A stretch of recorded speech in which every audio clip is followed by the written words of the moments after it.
TMC ward number 12 में भाजपा प्रत्याशी लखन टंडेल की चुनावी जनसभा में उमड़ा जनसैलाब, जनता ने दिलाया समर्थन का भरोसा। डीएमसी वार्ड नंबर 12 के सुप्रीम सोसाइटी परिसर में भाजपा प्रत्याशी लखन टंडेल द्वारा आज एक भव्य चुनावी जनसभा का आयोजन किया गया। इस सभा में बड़ी संख्या में स्थानीय नागरिक और भाजपा समर्थक शामिल हुए। जनसभा में भाजपा के वरिष्ठ नेताओं और पदाधिकारियों ने लखन टंडेल के पक्ष में समर्थन जुटाते हुए जनता से कमल के फूल पर मतदान करने की अपील की। इस अवसर पर संघ प्रदेश थरीडी भाजपा के प्रभारी दुष्यंत पटेल, प्रदेश भाजपा नेता विशाल टंडेल, सिंपल टंडेल, काउंसलर तमन्ना मिथानी, काउंसलर पीयूष पटेल, शीलू पटेल और सतेंद्र सिंह उपस्थित रहे। नेताओं ने अपने संबोधन में भाजपा की विकास नीतियों और संगठन की मजबूती पर जोर देते हुए कहा कि वार्ड नंबर 12 की जनता लखन टंडेल को भारी मतों से विजयी बनाकर भाजपा के प्रति अपना विश्वास दोहराएगी। सभा में उपस्थित नागरिकों ने भाजपा प्रत्याशी लखन टंडेल का गर्मजोशी से स्वागत किया और उन्हें पूर्ण समर्थन का भरोसा दिलाया। कार्यक्रम के दौरान उत्साह और जोश से भरा माहौल देखने को मिला, जिससे ये स्पष्ट हुआ कि वार्ड नंबर 12 में भाजपा के पक्ष में मजबूत लहर बनी हुई है। ये वार्ड नंबर 13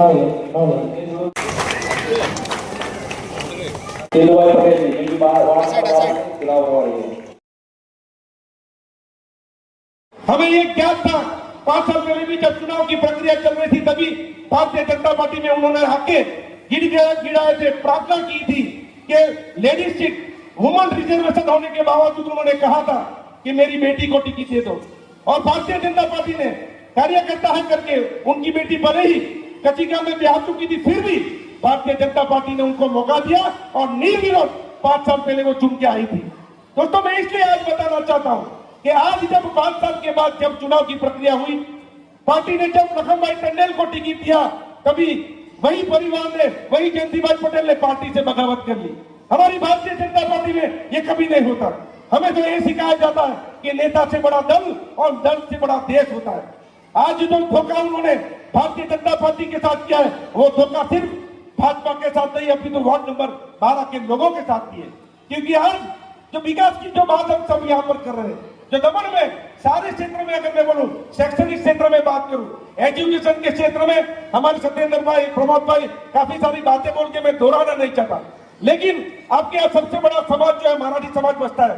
मराठी सांस्कृतिक कार्यक्रम में, हर एक कार्यक्रम में मैं मौजूद रहता हूँ, हर एक यूपी बिहार की जो कार्यक्रम है उसमें मैं मौजूद रहता हूँ। और मैंने आप जैसे परिवार से, लोगों से, माता पिता से ये सुना है कि वाकई जो 5 साल पूर्व यहाँ पर नमो कॉलेज बना है, उसमें हमारे बेटे भी आज पढ़ाई कर रहे हैं और डॉक्टरी पूरी करने जा रहे हैं। तो गरीब का बच्चा, आज गरीब का बच्चा, बेटा बेटी डॉक्टर बनने का सपना पूरा कर सकता है, तो सिर्फ और सिर्फ दमन में ये देन है नरेंद्र मोदी जी और उसी पार्टी के व्यक्ति को, उसी पार्टी के उम्मीदवार को आपके बीच में हम लोग लेके आए। दोस्तों, आज जब चुनाव है तभी करीब सुना के जा रहे हैं, लेकिन मैं ये स्पष्ट करना चाहता हूँ, हमारे प्रभारी जी भी यहाँ पर है, आप उनकी बातों में मत आइएगा। हमारी भारतीय जनता पार्टी के 15 में से 12 काउंसिलर निर्विरोध चुन के आ चुके हैं, यहाँ पर बैठे हुए। इसीलिए आगे आने वाले 3 जो श्रेष्ठ बड़े हमारे वार्ड है, 8 नंबर, 9 नंबर और 12 नंबर, उसमें भी हमारी जीत सुनिश्चित है। आपके जरिए मैं ये विशाल जी ने कुछ कहने का बाकी नहीं रखा है, सभी टॉपिक उन्होंने आपके सामने प्रस्तुत किए हैं। मैं भरूच से आता हूं और वहां पर भी भरूच जो है वो एक क्या कहते हैं, पूरा देश भरूच में बसता है। ऐसा ही दमन में और दादर नगर हवेली में पूरा भारत बसता है। यहाँ पर जो चुनाव है वो कहते हैं बहुत महत्व का चुनाव है। इसलिए महत्व का चुनाव है क्योंकि आज जो भारतीय जनता पार्टी एक वटवृक्ष बन के पूरे देश में जो खड़ी है, और ये नगर पालिका, तालुका पंचायत, जिला पंचायत, सरपंच, वो नींव है।